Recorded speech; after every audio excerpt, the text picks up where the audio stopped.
নমস্কার সবাইকে, আপনাদেরকে নমস্কার জানাই। কেমন আছেন সবাই? ভালো আছেন তো? এখন রান্না করছি গেটে শাকের চচ্চড়ি। গেটে শাকগুলো আমি দেখুন বনিয়ে নিয়েছি।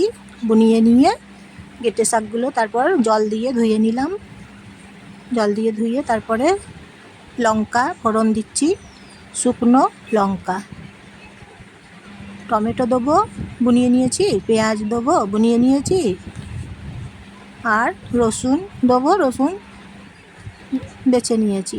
রসুন থেতো করেছি হামালদিস্তাতে, নিয়ে তারপরে তেল দিয়ে রসুন এবং লঙ্কা ফোড়ন দিচ্ছি। ফোড়ন দিয়ে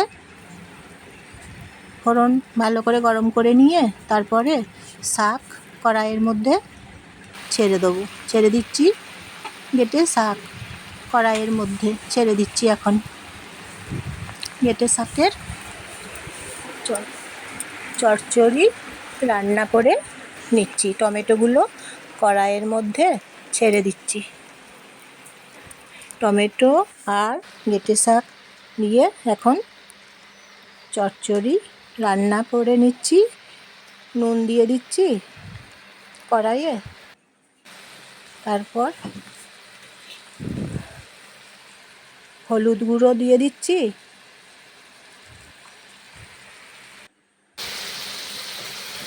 গেটে শাক টমেটো দিয়ে চচ্চড়ি রান্না করে নিচ্ছি। ভাতের সঙ্গে গেটে শাক খেতে বেশ অপূর্ব লাগে। এইভাবে গেটে শাকের চচ্চড়ি রেসিপি রান্না করে নিচ্ছি। তারপর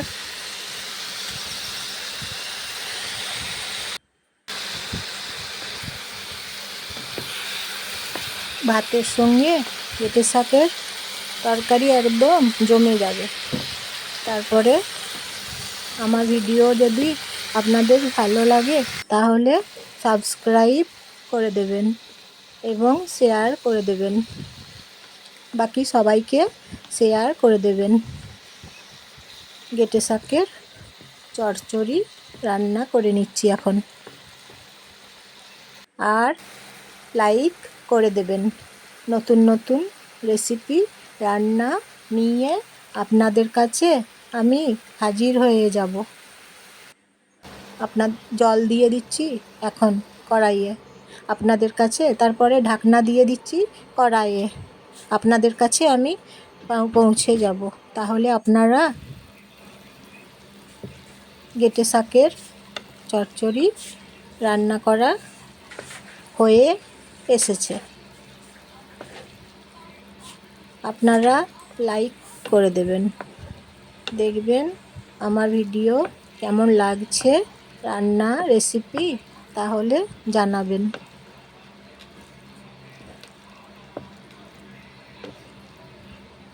শাকের তরকারি তো বেশ ভালো ভাতের সঙ্গে।